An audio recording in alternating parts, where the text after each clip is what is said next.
Tahun 1189 berakhir dan hari-hari menuju musim semi di tahun 1190, langkah Saladin yang tidak menyerang tentara salib yang terkepung tidak segera terlihat. Tidak ada yang bisa meramalkan hasil akhir efektivitas parit dan benteng, yang akan berhasil dalam menahan serangkaian serangan dari pasukan Islam yang sangat besar. Terkurung di dalam kamp mereka, orang-orang Kristen dapat mengalihkan perhatian mereka pada pengepungan Acre yang sebenarnya dan akhirnya melakukan beberapa serangan bersama. Tetapi masalah pasokan menjadi masalah besar.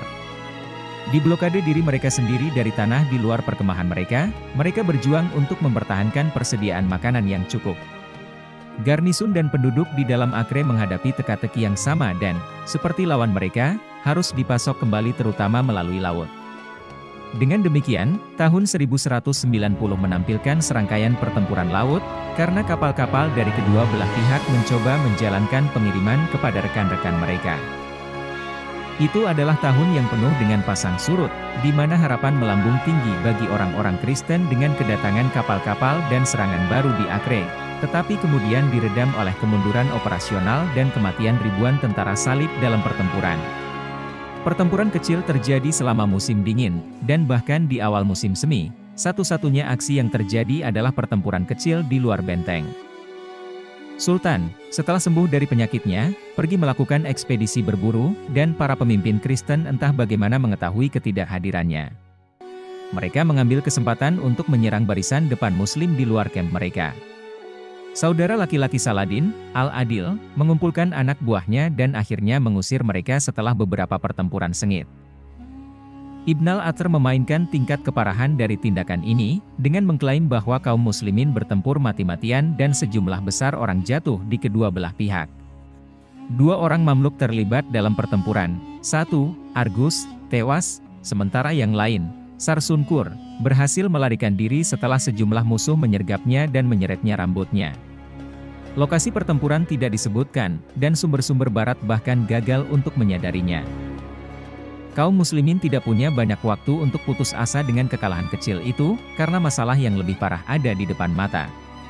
Suatu waktu sekitar Paskah 1190, 25 Maret, sebuah armada tentara salib baru yang terdiri dari 50 kapal, datang dari Tirus dan dipimpin oleh Marquis Conrad dari Montferrat, muncul di lepas pantai Mediterania, menuju ke selatan menuju Acre. Guy dari Lusignan dan Conrad telah berdamai, Raja telah setuju mengizinkan Conrad untuk mempertahankan kepemilikan Tirus dan juga Beirut dan Sidon, setelah mereka kembali ke tangan Kristen. Akibatnya, setelah musim dingin di Tirus, sang Marquis kembali ke pengepungan. Para penasihat Saladin resah tentang pasokan kembali musim semi yang akhirnya akan datang dari orang-orang Kristen sejak bulan Oktober sebelumnya, dan sekarang hal itu telah dimulai dengan sungguh-sungguh. Armada Conrad dicegat oleh kapal-kapal Muslim sebelum sempat melewati pelabuhan Acre dan menuju garis pantai Teluk di sebelah kamp Kristen. Hasilnya adalah pertemuan kedua dari 10 pertemuan Angkatan Laut selama pengepungan Acre. Pertempuran ini diceritakan secara adil jumlah detail taktis dan teknologi oleh Richard dari Templo, yang menggabungkan elemen-elemen dari Itinerarium 1 dan Ambroise. Beberapa uraiannya kurang masuk akal, ia menggambarkan armada Muslim meninggalkan pelabuhan untuk memulai semacam duel besar, di mana para pelaut dari kubu tentara salib kemudian menaiki kapal mereka dan menanggapi. Jika ini yang terjadi, maka mungkin kapal-kapal tentara salib telah melewati pelabuhan dan memblokade kembali Acre, tetapi sebelumnya menceritakan bahwa semua kapal mereka telah pergi untuk musim dingin atau telah digunakan sebagai kayu bakar. Catatan Ambroise lebih masuk akal, karena ketika armada Conrad tiba, armada Muslim langsung menyisir untuk menyambutnya. Ribuan pembela kota tumpah ruah di jalan-jalan dan menaiki kapal-kapal Muslim di pelabuhan seperti kerumunan semut yang keluar dari sarang semut ke segala arah. Kapal-kapal mendayung melewati Menara Lalat, masuk ke Teluk, dan akhirnya keluar ke Laut Mediterania, bergerak dalam kolom kapal berpasangan dua-dua. Armada Conrad menempel di barat dan memungkinkan umat Islam untuk membentuk. Kedua armada tampaknya telah bermanuver ke dalam garis horizontal sebelum menyerang, tapi kemudian tentara salib membengkokkan mereka menjadi bulan sabit, dengan cekung menghadap menjauh dari kapal yang mendekat. Tujuannya adalah untuk menciptakan penjepit yang dapat menjebak umat Islam jika mereka mencoba untuk menembus garis. Ini mencerminkan taktik kontemporer dan merupakan formasi Bizantium yang dihormati yang disebutkan dalam Taktika, buku panduan militer Leo VI di akhir abad ke-9. Namun, dalam bagian sebelumnya, Richard dari Templo, yang menyalin dari Itinerarium I, juga membahas jenis-jenis kapal yang digunakan pada pertempuran Actium pada tahun 31 SM, kemenangan besar Agrippa atas armada Marcus Antony. Di Actium, Agrippa membengkokkan barisannya dalam bentuk bulan sabit yang serupa, jadi masuk akal bahwa penulis kami sebenarnya meminjam detail ini dari sumber kuno. Penyalinan operasi militer klasik seperti itu adalah merupakan ciri khas dari beberapa tulisan abad pertengahan, terlebih lagi, karena tidak ada referensi lebih lanjut tentang formasi atau seberapa baik fungsinya, kita bisa bersikap skeptis. Di samping penyelarasan armada, Conrad memposisikan yang terkuat, dapur yang paling lengkap di baris pertama, dan setiap dapur diatur perisai di geladak atasnya, pendayung dikirim ke geladak bawah, sementara tentara mengawaki bagian atas.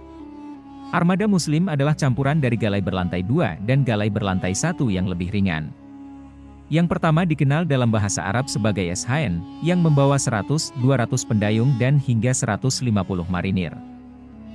Mereka juga memiliki kapal-kapal yang dapat digunakan untuk menembakkan anak panah. Pada abad ke-12, kapal-kapal ini tidak lagi dilengkapi dengan domba jantan. Mengingat penyebutan api Yunani, kapal-kapal yang terakhir adalah mungkin Haroko, dilengkapi dengan ketapel untuk melontarkan guci-guci keramik nafta. Pembakar berbahan dasar minyak bumi, apinya bisa tahan terhadap dipadamkan oleh air dan karena itu sangat cocok untuk menghancurkan kayu seperti kapal dan mesin pengepungan. Varietas Arab adalah ditaruh di dalam stoples kecil, berlawanan dengan metode propulsi Yunani melalui tabung logam yang dipasang. Selain itu, mereka bukan Yunani, yang sebenarnya api, karena toples-toples itu penuh dengan minyak mentah atau nafta, sedangkan varietas Yunani adalah penyulingan minyak mentah. Laut terasa tenang dan sunyi saat kedua armada saling mendekat. Saat kapal-kapal itu mendekat dalam jangkauan rudal, trompet dibunyikan di kedua belah pihak, dan pertempuran dimulai. Pertama-tama, tembakan panah dan bauk, dengan Muslim menembak pertama dan tentara salib menanggapi. Panah-panah Genoa dan Pisan jatuh pada kaum muslimin yang dilindungi oleh perisai panjang. Setelah berada dalam jarak dekat, kapal-kapal tentara salib berbalik ke dalam, kapal-kapal mereka dilengkapi dengan taji besi, ferratis, dan ini diarahkan ke sisi-sisi kapal muslim. Ketika kapal-kapal itu saling bertautan, orang-orang di kedua belah pihak saling melempar kait dan menyerbu geladak kapal lain. Kapal-kapal Muslim Maroko melemparkan botol-botol nafta ke arah dapur kapal, membakar kayu dan membakar beberapa pelaut Kristen. Satu dapur kapal hampir saja terbakar dengan cara-cara seperti itu, para pendayungnya meninggalkan kapal saat api berkobar, tetapi diselamatkan oleh para ksatria lapis baja yang, karena tidak tahu cara berenang, tetap dan melawan orang-orang Muslim yang melompat ke atas kapal. Pertempuran berlangsung sepanjang hari, dengan kapal-kapal yang terjerat kembali ke pelabuhan. Ketika pertempuran hampir berakhir, kapal-kapal tersebut secara bertahap melepaskan diri dan orang-orang Muslim yang masih hidup dapat untuk membuat pelabuhan. Satu dapur tentara salib adalah tempat pertunjukan yang liar ketabahan di kedua sisi. Orang-orang Muslim telah mengambil dek atas dan merebut dayung, mencoba mendayung kapal. Sementara itu, di dek bawah, pendayung Kristen mendayung ke arah lain, sehingga kapal berputar-putar dalam sebuah adu kekuatan. Akhirnya, beberapa tentara salib mencapai dek atas dan membunuh cukup banyak orang Muslim sehingga pendayung dapat mengarahkan kapal kembali ke pantai di sebelah timur Acre. Orang-orang dari perkemahan berlari ke air dan naik ke atas kapal begitu kapal mendarat. Dalam sebuah adegan berdarah, para wanita Kristen menangkap orang-orang Muslim dan menarik mereka ke darat dengan rambut mereka, dan mulai memenggal kepala mereka. Wanita-wanita kami menarik rambut orang-orang Turki, memperlakukan mereka dengan tidak hormat, memalukan memotong leher mereka, dan akhirnya memenggal mereka. Kelemahan fisik para wanita memperpanjang rasa sakit kematian, karena mereka memenggal kepala mereka dengan pisau dan bukan dengan pedang. Ini adalah bagian yang janggal. Penulis bersimpati kepada para korban, mungkin percaya bahwa para prajurit pantas mendapatkan kematian yang lebih baik, atau tidak terlalu kejam. Ini juga merupakan bagian pertama dari beberapa bagian dalam catatan Acre yang mencatat tindakan kekerasan yang dilakukan oleh perempuan. Selain dua penyelamatan kapal-kapal tentara salib, ada alasan-alasan lain untuk menganggap pertempuran itu sebagai kemenangan. Dua kapal Muslim ditenggelamkan, sebuah dapur dan sebuah kapal perang, dan lebih banyak orang Muslim daripada orang Kristen yang terbunuh dalam pertempuran itu. Selain itu, armada-armada Muslim didorong kembali ke pelabuhan, di luar rantai, yang memungkinkan kapal-kapal perang salib sekali lagi untuk memblokadenya. Dikombinasikan dengan benteng sisi darat, Acre sekali lagi terputus dari semua materi dukungan dari luar. Yang paling penting, armada Conrad selamat dan mampu mengirimkan pasokan dan bala bantuan yang sangat dibutuhkan ke camp, namun, ternyata, akses ke pelabuhan hanya untuk sementara dibatasi. Bahkan, penutupan itu hanya berlangsung kurang dari 3 bulan, karena dengan datangnya musim panas, kapal-kapal Muslim mulai menjalankan blokade. Pada tanggal 14 atau 15 Juni, sebuah armada yang terdiri dari 25 kapal dari Mesir muncul di Teluk Haifa, membawa sebagian besar persediaan dan makanan untuk penduduk kota yang kelaparan. Kapal-kapal Kristen di pelabuhan dengan cepat mengatur untuk mencegat, dan pertempuran laut ketiga pun terjadi. Sementara itu, Saladin sekali lagi memerintahkan serangan di sepanjang parit timur, untuk mengalihkan perhatian tentara salib dari air.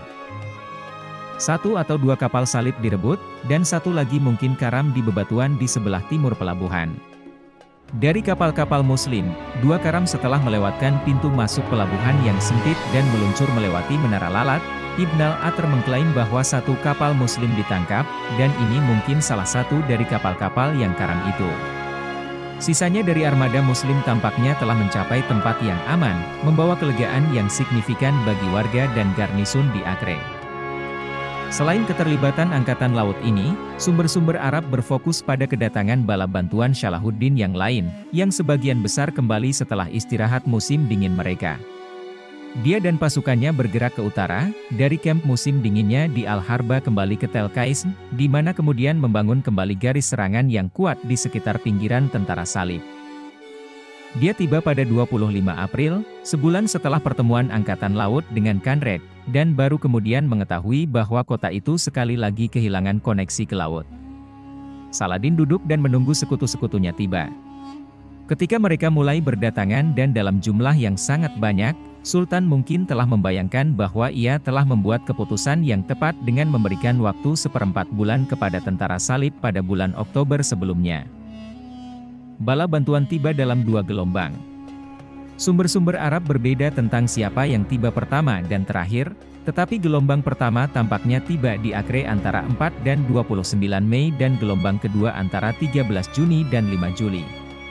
Dalam gelombang pertama adalah orang-orang di bawah komando putra Saladin, Al-Zirgitud Ghazet, penguasa Aleppo. Dia diikuti oleh Muzaffarun dan pengiringnya, dan kemudian pasukan-pasukan, Imdudzang, penguasa Sinjar. Pada gelombang kedua datanglah Sanjar SHH, Alut Huramsh, dan akhirnya Zainud.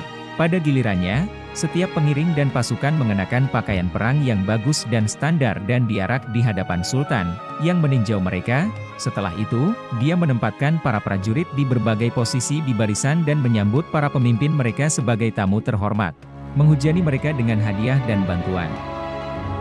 Kontingen-kontingen lain yang lebih kecil juga datang, termasuk seorang utusan dan rombongannya dari Istana Khalifah Abbasiyah di Baghdad.